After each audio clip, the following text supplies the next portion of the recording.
Eu não tinha ouvido falar de Elvis desde Graceland, mas, quando estava de volta a Los Angeles, ele ligou, oferecendo-se para enviar seu avião para me buscar para um fim de semana na casa que ele havia alugado em Palm Springs. Um de seus capangas me pegou no aeroporto. Olhou para o meu jeans e colete tingido, enfeitado com lantejoulas, o velho estilo hippie em vigor nos anos 60, e disse: "Da próxima vez que estivermos em Los Angeles, vamos organizar uma viagem de compras para você, para que possa comprar algumas roupas novas e bonitas, porque Elvis gosta que suas mulheres tenham uma certa aparência." Só se eu puder ajudar a escolher suas roupas, pensei.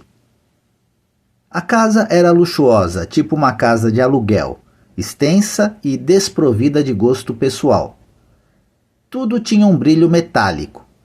Todos os homens do rei estavam na residência, usando broches que diziam TCB, código para o slogan de Elvis, cuidando dos negócios. Eles passaram a tarde competindo para ver quem conseguia executar o maior mergulho em uma piscina de água turva. Eu realmente não queria chegar perto daquela piscina, mas não pude resistir à tentação de superar aqueles caras fazendo um salto abridor de latas que aprendi com o salva-vidas do Chickasaw Country Club. Os caras corriam em bugs 3 ou 4 lado a lado, enquanto gritavam em walkie-talkies ou sentavam-se ao redor de uma mesa comprida com um tampo grosso de vidro chanfrado, comendo seus sanduíches fritos favoritos. Elvis foi a primeira pessoa que vi beber água engarrafada, que ele importou de Ozarks.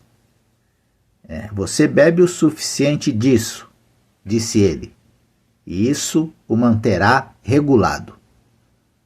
Achei um pouco estranho que ele dormisse durante o dia, e só soube muitos anos depois que ele tinha medo de dormir quando escurecia. Ele tinha cortinas pesadas, cortinas blackout nas janelas, até mesmo papel alumínio colado no vidro para bloquear cada pedacinho da luz do dia.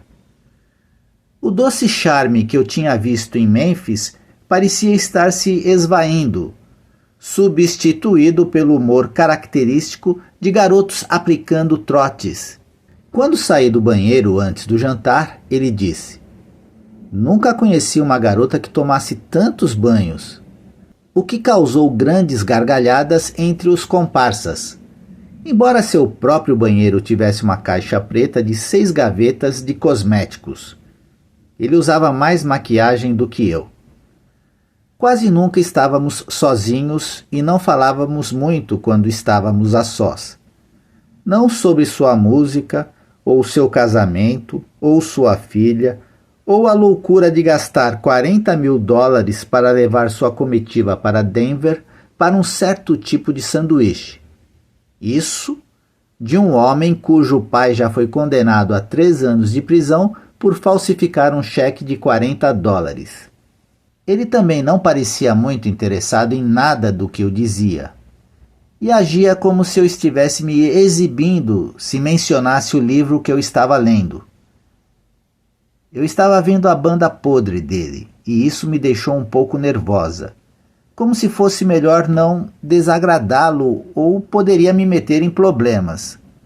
Felizmente, nunca me pediram para encenar o que ouvi ser um de seus fetiches mais prazerosos: vestir calcinhas de algodão brancas na altura da cintura, me lambuzar com biscoitos e leite e lutar com outra garota usando apenas as roupas íntimas. No final do verão, Elvis me convidou para vê-lo se apresentar no Las Vegas Hilton. Eu disse a Peter que passaria o final de semana com uma amiga em São Francisco. O espetáculo começou com a orquestra tocando o poema tonal Assim Falou Zaratustra, de Richard Strauss, mas mais conhecido como Tema 2001, Uma Odisseia no Espaço. Se alguma vez houve uma música anunciando a chegada de um deus, foi isso. Uma procissão barulhenta de motocicletas varreu o palco antes que Elvis aparecesse em uma capa e macacão enfeitado de joias. Esplêndido, mas um pouco gordinho. Eu sempre admirei sua voz, mas agora eu estava emocionada de uma maneira que eu não esperava. Como se ele estivesse cantando diretamente para mim, e sem pensar, eu me levantei como o resto da plateia. Após o show, ele se sentou ao piano em sua suíte e cantou músicas gospel, com seus cantores de fundo, vestindo um terno de veludo azul feito sob medida. Então ele atravessou portas francesas com cortinas para o quarto e desabou em uma enorme cama de dossel. Eu não sabia, mas o que eu estava vendo era o efeito das anfetaminas. Eu tinha um quarto adjacente e não tinha certeza do que deveria fazer. Qualquer possibilidade de sexo havia evaporado. Ele parecia distante e tonto, seus olhos semicerrados, sua fala arrastada. Segurando um punhado de pílulas, ele disse: "Aqui, tome isso." Eu estava confusa. "Você vai tomar algumas delas?" Eu perguntei. Eu já tomei as minhas", disse ele. "Essas são todas para você." Fui para o meu quarto e as joguei no vaso sanitário. Quando fui para a cama, notei uma pequena caixa de veludo preto na mesa de cabeceira.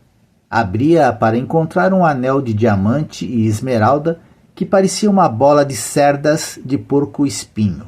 Muito grande, muito elaborado, muito horrível, até mesmo para Liberati. Fui até a mesa e escrevi um bilhete para Elvis em papel timbrado do Hilton, agradecendo-lhe, mas recusando seu presente generoso e extravagante.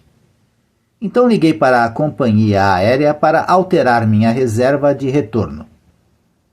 Mais cedo naquele dia, em Los Angeles, Peter estava dirigindo na Santa Monica Boulevard, quando notou um outdoor anunciando a temporada de Elvis em Las Vegas. Ele estava me ouvindo dizer que eu estava fascinada por Elvis.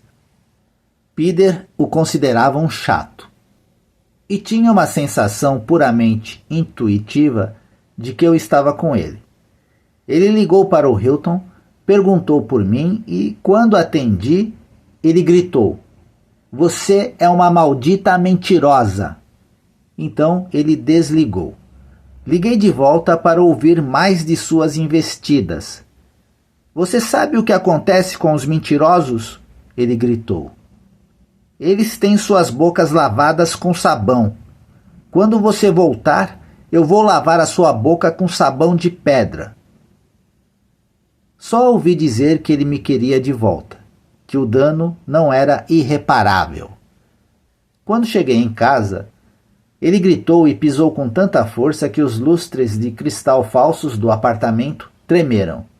Então emitiu um julgamento sumário. "Isso é o que eu ganho por estar com uma atriz."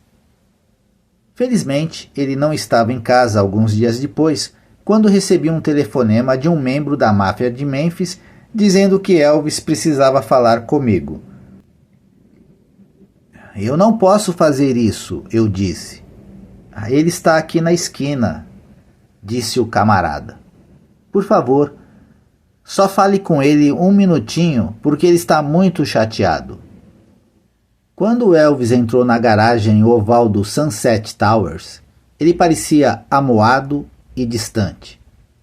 Sem beijos ou saudações. Nenhuma inquietação com meu desaparecimento de algumas noites antes, apenas uma declaração de intenção e um ultimato.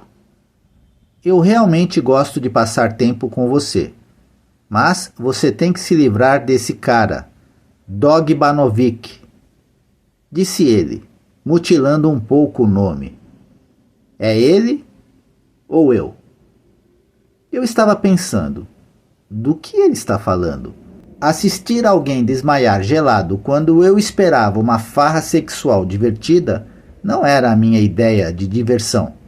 Talvez tenha sido um pouco de postura de um ego ferido, uma tentativa de recuperar o controle após minha rejeição de seu anel e suas drogas.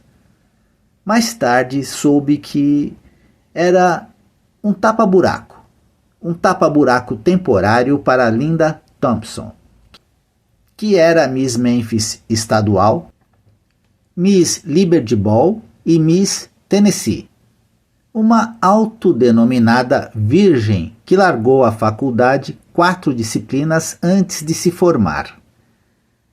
Desistiu de suas ambições de atriz e deixou Elvis tomar todas as suas decisões, até mesmo mudando seu hábito de sono para se tornar o que seus amigos chamavam de lifer, uma pessoa que cumpre pena de prisão perpétua. Elvis era um tesão que eu não podia resistir, mas eu tinha uma vida com Peter que eu não pretendia desistir. Eu queria tomar decisões, algumas delas tolas, por conta própria. Bem, isso é tudo, disse ele. Essas foram suas últimas palavras para mim. Demos a volta no quarteirão em silêncio até voltarmos para o Sunset Towers.